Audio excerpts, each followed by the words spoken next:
Mo kí gbogbo ọmọ Yorùbá jákèjádò àgbáyé níbikíbi tẹ́ ti láǹfààní àti máa wò mí. Ààrẹ ló mọ bí owó ọ̀rọ̀ yín náà ní tí ó tún sọ lówó ẹni mọ̀sọ́mọ̀sọ́. Pápá ni. Mo ní bóyá lẹ gbọ́ bóyá ẹ̀dẹ̀ tí gbọ́. Bẹ́ẹ̀ bá sì gbọ́ kémi ó sáré já yín sí. Lórí ọ̀rọ̀ àwọn akẹ́kọ̀ọ́ tí àwọn onísùnmọ̀mí jí kó tíjọba ń dààmú káàkiri láti ẹjọ́ yìí táwọn aráalé ò ní sẹ̀mí tírú ọ̀nà gbádùn tí gbogbo ẹni wà lókè òkun ò ní fàyà balẹ̀.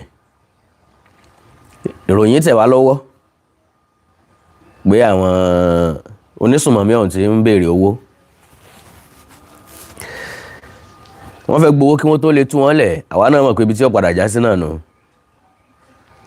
Olè tó gbé kàkà kí ọba yóò fọ́n níwájú ilé ọba because government yóò san ransom bí wọn bá fẹ́ dàmí àwọn ọmọ ọlọ́mọ légbodò.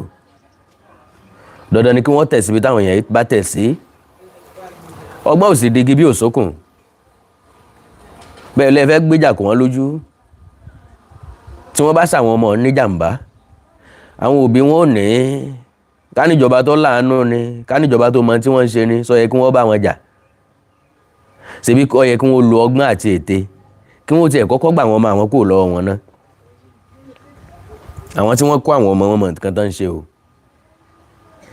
Wọ́n fi ṣààbò fúnra wọn ni. Bó lẹ ti fẹ́ ṣe é. Alright. Pápápá ká má gba àkókò ara wa. So ìròyìn tó tẹ̀ wá lọ́wọ́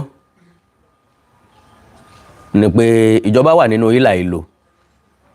Pàápàá jùlọ gómìnà Seyi Makinde gẹ́gẹ́ bí chief security officer nínú ìpínlẹ̀ rẹ̀. Díẹ̀ ń tàlàbánú apá ẹ̀dùn ṣùgbọ́n ààrẹ ò gbọ́dọ̀ sọ fún apọ́ kan balẹ̀ inú òun dùn. Kò sẹ́ni náà jákèjádò orílẹ̀-èdè Nàìjíríà tí ó sọ pé inú òun dùn ara òun balẹ̀ pé wọ́n jí àwọn akẹ́kọ̀ọ́ kó. Lóòótọ́ wọn ẹ̀sẹ̀ mọ́ jí wọn kó ṣùgbọ́n tilẹ̀ Yorùbá kò wáyé rí. Èyí làkọ́kọ́. So now pápápá ìròyìn náà ni pé Ọ̀yọ́ school kidnap. Mo ń bọ̀ ẹ fún mi ìṣẹ́jú àbọ̀. Okay now ìwọ̀n bẹ́ẹ̀ yín tẹ́ bá wà lọ́la ẹ bá mi share program yẹn. Mi ní wáyé tiẹ̀ ní wá mi tì. At least kí information yóò dé àwọn ibi tó yẹ kó dé. Ṣé ẹ gbàgbé Àkàndọ̀rọ̀ Awikonko ló kọ́ mi. Àjàwà ro ni mi Awikonko aṣọ lójú ọlọ́rọ̀. Bọ́lọ́rọ̀ bá gbọ́ kí bàbá ńlá bàbá ọlọ́rọ̀ ó ṣe fáǹfààní ẹni tó ẹ̀sẹ̀ ń gbọ́ mi tó ẹ̀sẹ̀ ń rí mi tó ẹ̀sẹ̀ ń wò mí fún ìgbà àkọ́kọ́. Torí pé ọ̀tọ̀ọ̀tọ̀ là á bọ́jọ́ ọ̀tọ̀ọ̀tọ̀ là á bá gbà. Jojúmọ́ náà ni èèyàn tuntun tí wọ́n mọ̀ èèyàn. Ẹ bá mọ̀ èèyàn tó lòun ọmọ èèyàn mọ́ tó wàhálà alẹ́ ayé tiẹ̀ ni. Òye tó yé mi ni pé èmi fẹ́ mọ̀ èèyàn tuntun bójúmọ́ bá ti ń mọ́ tọ́yẹ̀ là pèrègèdè. Mo fẹ́ ní ọ̀rẹ́ tuntun, mo fẹ́ ní olólùfẹ́ tuntun, mo fẹ́ ní ẹbí tuntun. A kú ọdún iléyá tó wọlé bá wa láyọ̀ àti àlàáfíà. Gbogbo ẹ̀yin brothers and sisters wa nínú ẹ̀sìn Islam ayọ̀ láfi ṣe wọn ní jí agbé o wọn ní jí alọ́mọgbé o ìjàmbá ò ní ṣe wá kò ní sọmọ wa o. So like I said bẹ́ẹ̀ bá ṣe ń wọlé ẹ bá ń pín program yẹn pápápá kí n sáré fún ní ìròyìn tí mo fẹ́ fún yín àbí àbọ̀ ìròyìn tí mo fẹ́ jẹ́ fún yín. Ọ̀yọ́ school kidnap. Government under pressure as abductors demand ransom. Governor Seyi Makinde of Ọ̀yọ́ state. Torí pé ẹni oníkangun ló nìkangun àkó arápá ló kángun sọ́run. Ẹ gbọ́ Pàṣọ ni ọ̀rọ̀ tá kó arápá bá sọ o òde ọ̀run ló ti wá o òdodo lọ̀rọ̀ wá fáàtì lọ̀rọ̀ ti wá ẹni bá gbọ́ kó ìkọ́gbọ́n ẹ̀mọ́ sọ́pájá ló ń gbó because bẹ́ẹ̀ náà ni o. So oníkangun ló nìkangun nínú gbogbo àwọn gómìnà tí ń bẹ ńlẹ̀ káàárọ̀ òjíire ọkàn Ṣèyí Mákindé jọ any one of them lọ. Tìpínlẹ̀ Kwara kan Abdulrasaq Abdulrahman òkú tí ì ṣe tẹni ọjọ́ tọ̀fọ̀ bẹ́ẹ̀ dẹ̀ ṣe ń wo yẹn ìbànújẹ́ ẹnìkan òtúlù ẹni ọkàn lọ́mọ̀.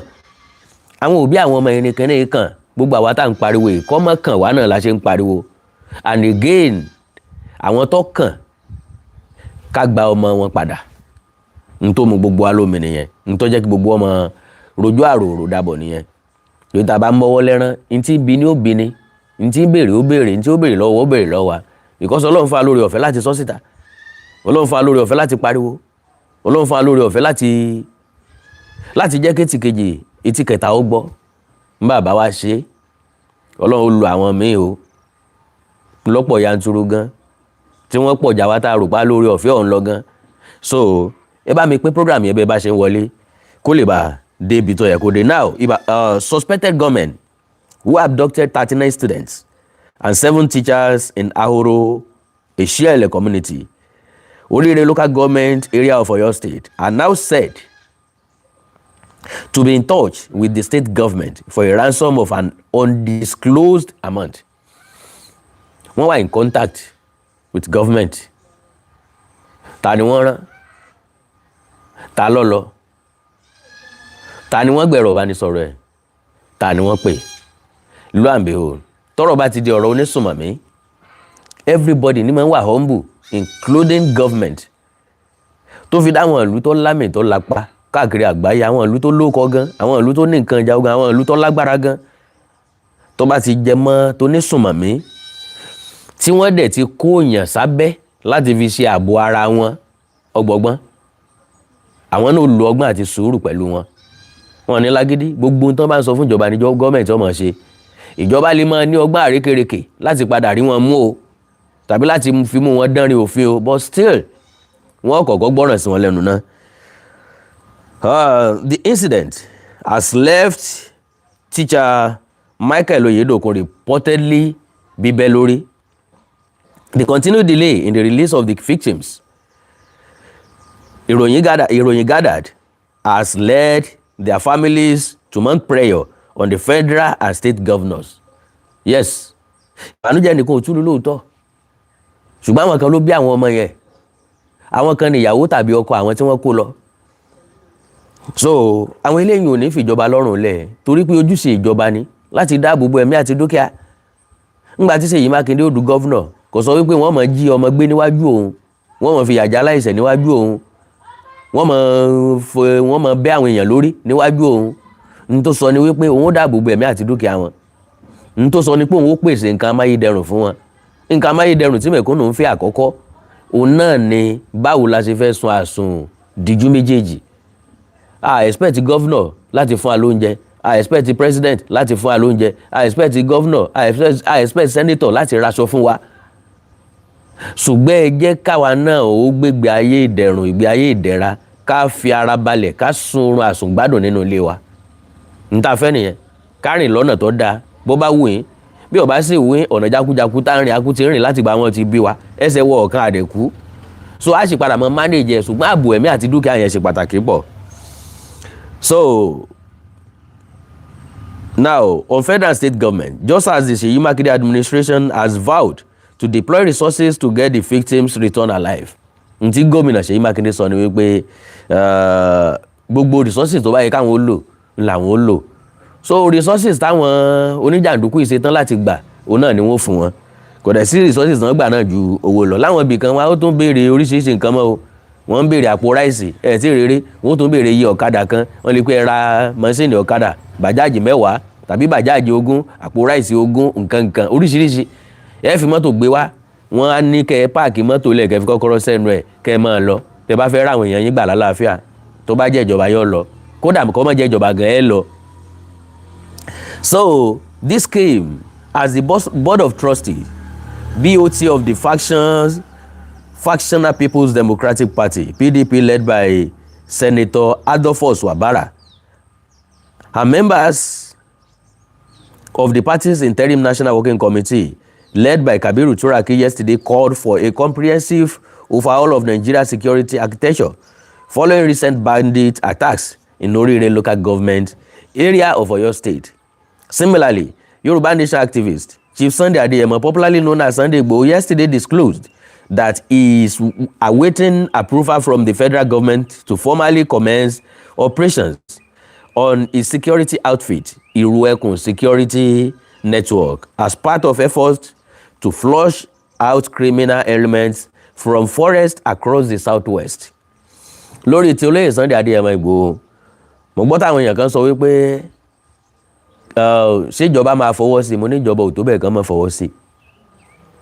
Àfi tó bá jẹ́ pé ìjọba máa fi wá pawó lókù ni wọn ò fi ní allow anybody tó bá ṣe tán láti lend helping hand láti ran àwọn èèyàn lọ́wọ́ ńgbà tí ìjọba mọ̀ pé òun ní wà ń bẹ̀ 24/7. So anybody tó bá ti náwó ràn lọ́wọ́ sí wa níjọba gbọ́dọ̀ accept. So kidnappers demand ransom. Multiple sources told newsmen that the kidnappers have demanded ransom for the release of their victims.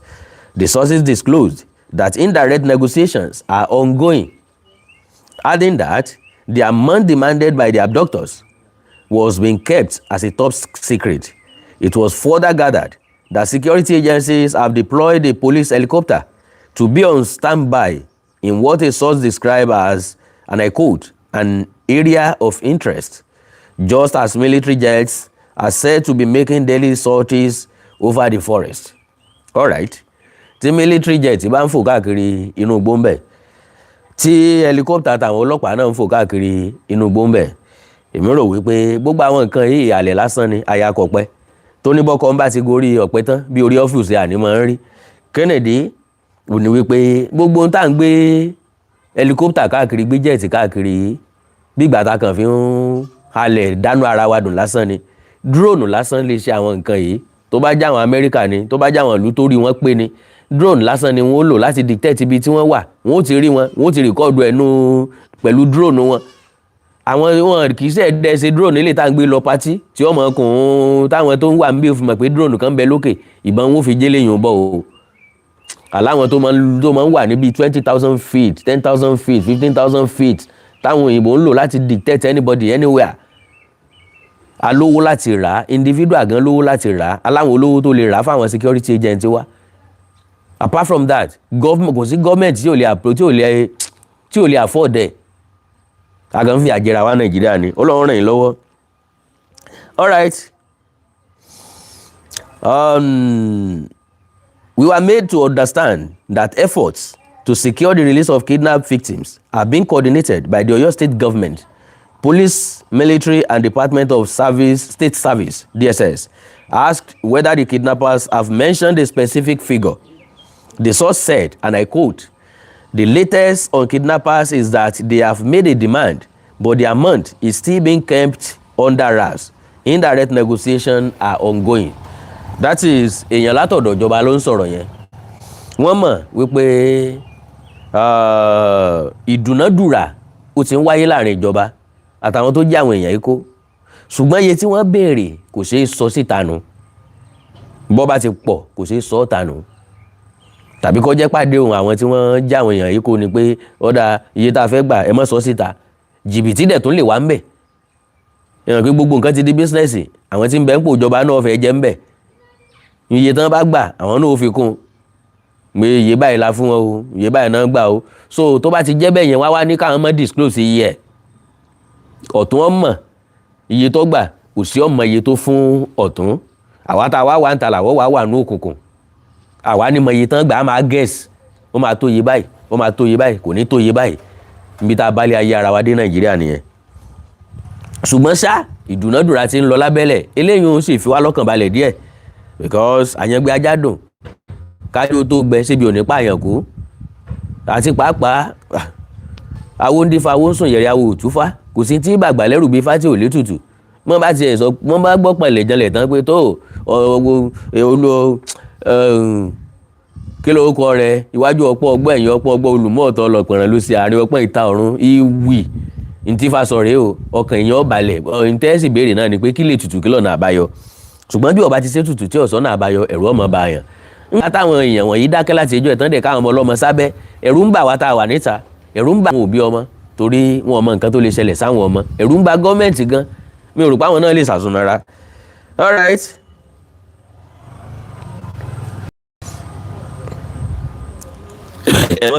Another source disclosed, and I quote, "Families of the victim are continue to mount pressure on the Oyo State government to meet the kidnappers' demand." Bẹ́ẹ̀ni, àwọn family wọn máa sọ fún wọn pé èlò náà fẹ́ gbà tẹ́lẹ̀ fún wọn, ẹ bá wa fún wọn kéyeye ẹ fún wọn kán fún àwọn ọmọ wálẹ̀ lálàáfíà. Now my own suggestion is this: iyekíye táwọn èèyàn bá fẹ́ gbà náà la máa fún wọn o, tàbí ká negotiate. Tí ẹ wá lè negotiate pẹ̀lú government, wọn ní dínwó kù pẹ̀lú government. Tó bá jẹ́ individual tẹ́ ń sáré káàkiri sáré sọ́tún sáré sósì, wọ́n lè wò pé iye tágbára wọn pín sí nìyẹn ni wọ́n wá jáde yẹn, but government iye tán bá fẹ́ gbà lọ government náà máa wá. Now bí government bá ti fún wọn lówó eléyìí, gbogbo ìró ẹkùn security network, gbogbo àwọn security network tó kù tán pẹ́ndì tí wọ́n ti fọwọ́ sí, kí government ó buwọ́ lù ú. Ńgbà tá lọ gbé ọdẹ àìmú èèyàn dání, àìsọ fún ìjọba pa ń lọ gbé ọdẹ. Ńgbà tá bá sì lọ gbé ọdẹ ilé náà wípé tó mọ́fokò omi sọ̀nà máa fẹ́ wá gbó dákun fún a ní sọ fún gọ́ọ̀mẹ̀ntì mọ́, to the best of my understanding. Ìyẹn wà fún kí irú ẹ̀ ọmọ ṣẹlẹ̀ mọ́, kílè tó ti ṣẹlẹ̀ yìí ká jẹ́ kí akin lọ kákin bọ̀ ó sì padà, kò jù bẹ́ẹ̀ lọ. Your state government, I quote, okay, giving details on efforts by the state government and security agencies, the source said, and I quote, police helicopter is on standby. Military jets fly sorties over the forest daily. All right? Oyo State government, police, military, DSS are coordinating efforts to secure the release of the kidnapped victims. Another source, however, assured that and I quote, state government will not spare resources just to get the victims back. Human lives are more important than money and ego. So ìjọba ti succumb to prayer. Wọ́n ti mọ̀ pé àwọn negotiate ni, à ń da ní lùgbó, à ń dààmú káàkiri, à ń lo surveillance kìíní kankan, wọ́n ti gbé lẹ́yìn òtí ẹgbẹ́ kan. Orílẹ̀-èdè ta ti bára wa nìyẹn, kò sí taxes ta fi lè gba àwọn ọmọ yẹn lọ́wọ́ wọn. That is 100% truth. Ńgbà táwọn Gaza kó ọmọ Israel tán kó wọn sábẹ́, Israel lo agídí pẹ̀lú wọn. Wọ́n strike but later wọ́n padà negotiate. Ẹ kó àwọn èèyàn wa bí, àwa náà ká àwọn èèyàn yín. Ẹ fi ilẹ̀ nú àwọn èèyàn wa, á fi ilẹ̀ nú àwọn èèyàn yín. Ẹ yọ̀ǹda àwọn tó kù nú àwọn èèyàn wa, àwa náà yọ̀ǹda tọ̀dọ̀ yín. Lo and behold, ìjọba orílẹ̀-èdè Nàìjíríà orí kankan mú nú àwọn kidnapper o. Nú àwọn jàǹdùkú tí ń terrorize wa, wọ́n rí kankan mú tán fi lè negotiate pẹ̀lú àwọn tó kó a lọ́mọ. Ọwọ́ kan ló fọ́ọ̀lù sí, àwọn náà wọ́n kó a lọ́mọ. Wọn ò ní jìyà, àwọn náà látún sanwó fún. Lo and behold, kò sẹ́ni tẹ́ sanwó fún bẹ̀ tẹ́ tún rí wọn mú o. Because wọ́n wà very very intelligent. Do you know wọ́n lè sacrifice ẹnìkan kó wá gbowó lọ́wọ́ yín láti wo nǹkan tẹ́ fẹ́ ṣiṣẹ́ nìyẹn. Òun tọ̀ wọ́n gbowó, ẹnìkan kan ò gbọ́dọ̀ tẹ̀lé, mọ́tò kan kan ò gbọ́dọ̀ move, ọ̀kadà kan kan ò gbọ́dọ̀ move, ẹnìkan kan ò gbọ́dọ̀ move títí tí yóò fi lọ. Wọ́n á fún yín ní specific minute pé after 30 minutes ilẹ̀ tó lè kú òǹbí tẹ́ wà, kò dẹ̀ sẹ́ni tí yóò mìíràn. So tí nǹkan bá ṣe ẹ́ nìyẹn, ẹ gbàgbé gbogbo àwọn tó wà ní custody wọn, wọ́n fi jàǹbá ṣe gbogbo wọn lójú ẹsẹ̀, wọ́n dẹ̀ kú òǹbẹ̀. So ìyẹn ni pé ọgbọ́n ju agbára lọ, ọgbọ́n la fi pẹ́ mọ́ o. All right, wọ́n ti wò ó pé gọ́ọ̀mẹ̀ntì ti gbà pé ọ̀dà ẹ̀mí àwọn èèyàn ó ju owó lọ. Òjò ni máa ń jẹ́ kí ìjọba ó ṣe bẹ́ẹ̀. Ìjọba tí ò lágbára ni máa ń ṣe bẹ́ẹ̀. Ìjọba tí ò ní alternative ni máa ń ṣe bẹ́ẹ̀. Yes. Now, èèlò ni wọ́n fẹ́ gbà? Are we going to give them in cash? Who will take it there? Àmọ́wọ́ ti gbọ́dọ̀ àwọn nǹkan tí ó ṣẹlẹ̀. Sọ́lọ́pàá ni ó gbé lọ, sí sọ́jà ni ó gbé lọ, sáràlú ni ó gbé lọ, sí lára àwọn òbí àwọn ọmọ yìí ni ó gbé lọ, sí èèyàn nílé ìjọba ni ó gbé lọ. A ti wọ̀rú ẹ̀bí ẹkún àpọ̀kọjẹ kọ́lọ̀ oṣù alẹ̀. So, family of bàbá tí wọ́n bẹ́ lórí teacher demands body for burial. Àwọn ẹbí bàbá tí wọ́n teacher tán bẹ́ lórí, wọ́n ń béèrè òkú wọn pé káwọn ti ẹ̀ rí sin. Gbogbo èèyàn ni ọmọ wọn ń kú, ó yájọ ọmọ wọn nù lọ, ọmọ wọn dẹ̀ ti kú, wọn ti rí, níbo wọ́n gbé sí láti ẹjọ́ yìí. Sáwọn onísùnmọ̀mí yóò tí ì rí mọ́lẹ̀ níbì kan kọ́ máa dóorùn pa wọ́n.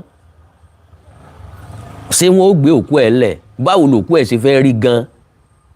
Ṣé yóò ṣe gbé mọ́? Látọjọ́ wo sọ́jọ́ wo tí wọ́n ti pa ẹni ẹlẹ́ni? Ṣé dẹ̀ mọ̀ páwọn èèyàn bá ṣe dùn mọ́ la ṣe rí, bá ṣe dá la ṣe wà yìí. Bí èèyàn bá kú lójúmọ́, kó tó wákàtí mélòó kan yóò ti máa fẹ́, that is yóò ti máa rùn. Ọlọ́run ṣàánú wa o. Also, the family of the ilé tí wọ́n pa tán bẹ́ lórí, late Mr. Oyedokun Olugbade yesterday demanded the recovery of their son's remains for proper burial. The family, in a letter to President Bola Tinubu through their lawyer, Deji Adeyanju, said, and I quote, "We write to formally bring to the attention of President Bola Tinubu the tragic kidnapping, brutal murder, and beheading of the late Mr. Oyedokun Olugbade, one of the abducted teachers of Community High School, Ahuru Eshele, in Orire local government area of Oyo State, by suspected terror on May 15, 2026. Despite widespread national outrage regarding the death of the late Mr. Olugbade, his remains are yet to be seen or recovered. In this circumstance, we respectfully appeal to your urgent intervention to direct the relevant security and intelligence agencies towards locating and recovering his body so that his family may be afforded the solemn opportunity to conduct a dignified burial and rescue other victims still in captivity. Following recent bandit attacks in Orire Council area, Senator Wabara and members of the PDP Interim National Working Committee, led by Mr. Turaki yesterday, called for a comprehensive overhaul of Nigeria's security architecture. The delegation met behind closed doors with Governor Makinde at the governor's office in Ibadan, where they discussed the security situation in state and expressed concern over the incident. Speaking to journalists after the meeting, Turaki said the visit was to commiserate with the state government and people of Oyo State over the recent attacks. We are tired of commiserate, condolence visit, condolence prayer, condolence clinic, condolence message, condolence letter. We are tired of all that. We need good security of lives and properties. All right, he said, and I quote, "The leadership of PDP, including members of National Working Committee," ṣé PDP nìkan ni wọ́n pìtì àwọn èèyàn? Àbí torí pé PDP ni Seyi Makinde wà tàbí ló wà tẹ́lẹ̀ ló fi jẹ́ pé PDP nìkan ló wá kí tàbí ló ránṣẹ́ ìbánikẹ́dùn wá? Irú orílẹ̀-èdè wo là ń gbé? Sẹ́nitọ̀ mélòó ló ti ránṣẹ́ ìbánikẹ́dùn? Sẹ́nitọ̀ mélòó ló ti pay solidarity visit? Sẹ́nitọ̀ mélòó ló ti sọ wípé ọ̀dà o bó ṣe yẹ ká ṣe bó ṣe yẹ ká ṣe bó ṣe yẹ ká ṣe lélẹ́yìí, ìgbésẹ̀ tó yẹ ká gbé fáwọn òbí àwọn ọmọ yìí, ìgbésẹ̀ tó yẹ ká gbé fáwọn ọmọ yìí tán bá dé pẹ̀lú trauma, kí ni tá a kọ́kọ́ ṣe fún wọn? Ṣé wọ́n gbalé wọn lọ ni? Ṣé wọ́n máa lè kó pẹ̀lú life tán bá gbalé òbí wọn lọ? Immediately tán ń bọ̀, ó yẹ kí gbogbo ètò yẹn ti wà lọ́dọ̀ government. At least abára àwọn ọmọ yẹn gbà padà tójú wọn ti rí, ká kọ́kọ́ jẹ́ kọ́pọ̀lọ́ wọn ó sílẹ̀ kán lè bá láǹfààní àti gbélé ayé ìdẹ̀ra. All right, he said, and I quote, all right, okay, came to commiserate with the government and people of Oyo State over the unfortunate incident that recently occurred in Orire local government and some parts of Ibadan. We believe the issue of security is fundamental and must be taken very seriously. We are aware of the efforts the governor has consistently made to ensure the safety of the people of Oyo State and to protect lives and property across the state. Seeing incidents like this happen, despite the enormous resources the government has committed to security, is deeply concerned, especially as election period approaches. Àwọn wèrè wọ́n tún ti ń padà sọ̀rọ̀ election náà, orí yín ti fọ́ dànù, orí yín ti wó, orí yín ti kánú, orí yín ti rún. Ẹ tún padà sọ̀rọ̀, that means solidarity visit yín láti dọ́gbọ́n tó campaign náà ni pé ìdìbò ń bọ̀ wẹ́ mọ́ gbàgbé wa, ṣe rí pàwọ́ lásò concern nísìn àwa la wá kí nísìn wẹ́ mọ́ gbàgbé àtọ́rọ̀ bá dọ̀rọ̀ òbò náà orí yín ti kó. He also urged the federal government to urgently reform the country security structure, describing the current arrangement as ineffective. Kò sí structure kankan, kò sí restructuring kankan nínú ọ̀rọ̀ security architecture orílẹ̀-èdè Nàìjíríà. Ìyà wa gangan la gbèjà ara wa, àwa gangan la máa gbèjà ara wa. Ẹ jẹ́ kí àwọn security tìjọba máa ṣe tiwọn, káwa náà ní security tiwa fúnra lára wa la fi lè gbára wa lẹ̀ o. Our message to the federal government is that Nigerian security architecture urgently needs to be overhauled. This has become long overdue. Tẹ́ bá fi overhaul security network àbí security architecture, ṣé gbogbo àwọn ọlọ́pàá lẹ́dàálẹ̀ at the same time? Ẹ wá recruit àwọn míì. gbogbo àwọn sọ́jà lè máa dálẹ̀ at the same time ẹ recruit àwọn míì, gbogbo àwọn navy air force lè dálẹ̀, gbogbo àwọn civil defence lè máa dálẹ̀ ẹ gbà àwọn míì, àbí kí ni tẹ́ ń sọ? A ti pààrọ̀ inspector general police láìmọye ìgbà, army chief láìmọye ìgbà, security kìnìkan láìmọye ìgbà, kí ni ìyàtọ̀ nù gbogbo wọn? Ìyàtọ̀ sínú ọmọ bá ń tálẹ̀, ìkan jẹ́rù ìkejì ń jẹ yẹpẹ̀, ikú ògbé kan ní wégun ilé labala, kálukú kan wá wọ́n ń jẹun wọ́n ń lọ, kálukú kan wá wọ́n ń gbowó wọ́n ń lọ náà ni, kí ni ìyàtọ̀? It is contradictory for a governor to be referred to as a chief security officer of a state while having no direct control over the security agencies operating within that state. No, security àbí kí lorúkọ ẹ̀, chief security officer táwọn governor ń jẹ́ láti gba security vote lásán náà ni, kò sí eléyìí tó security kì náà ń bójútó, security vote tán dẹ̀ ń gbà wọ́n ń dá sápò ní kí náà fi ń ṣe, Ọlọ́run ràn wọ́n lọ́wọ́. You cannot imagine a situation where a governor convenes a security council meeting, decisions are taken, and yet the commissioner of police or military commanders must still seek clearance from Abuja before acting. By the time approvals are obtained, significant damage may already have been done. That is 100% truth. And that is the reason why we need local security architecture. Ngbà tó jẹ́ wípé eléyìí tó jẹ́ tìjọba tó jẹ́ ti federal government wọ́n ṣẹ̀ṣẹ̀ gbàṣẹ látòkè wá ni. Kéèyàn dẹ̀ tó gbàṣẹ látòkè wá ní tí ó bàjẹ́ ó ti bàjẹ́, ní tí àwọn private companies tó fi dáa ju government parastatal lọ nìyẹn. Because private school tí nǹkan bá yẹ kí wọ́n tún ṣe tí páànù ilé kan bá ṣí, ẹni tó ní iléèwé ó ti ra páànù míì yóò ti fíṣẹ̀. Tó bá jẹ́ tìjọba àpapọ̀ ni, I mean public school tí páànù kan bá ṣí, principal kọ lẹ́tà bóyá sí li ó kọ lẹ́tà sóṣogbo, Òṣogbo ó kọ lẹ́tà sàbújá, lẹ́tà ó rìnrìn ó dédé wájú ẹlòmíì kọ́ mọ́ òpin ẹ̀ títí dìgbà tán bá tó àwọn ọmọ iléèwé ọmọ sùn lábẹ́ òjò ń bẹ̀. So gbogbo àwọn nǹkan yẹn ló yé wa.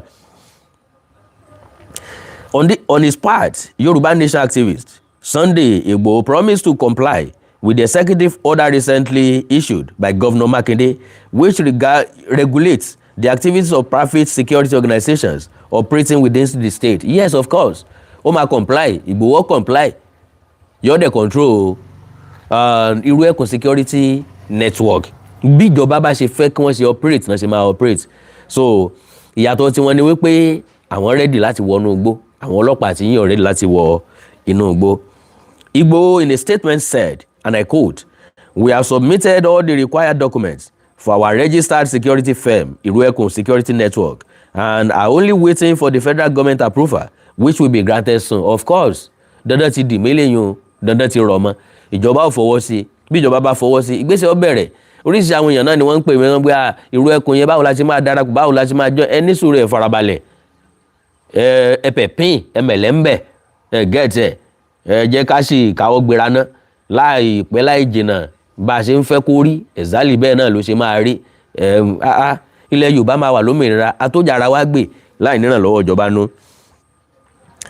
Igboho tẹ̀síwájú, "We absolutely need to collaborate with the police, Department of State Service, DSS, Nigeria Army, Nigeria Security and Civil Defence Corps, NSCDC, and other relevant stakeholders in the security sector to flush our terrorists, kidnappers, bandits, and other hoodlums who are threatening the peace and safety of our people, most especially in rural communities."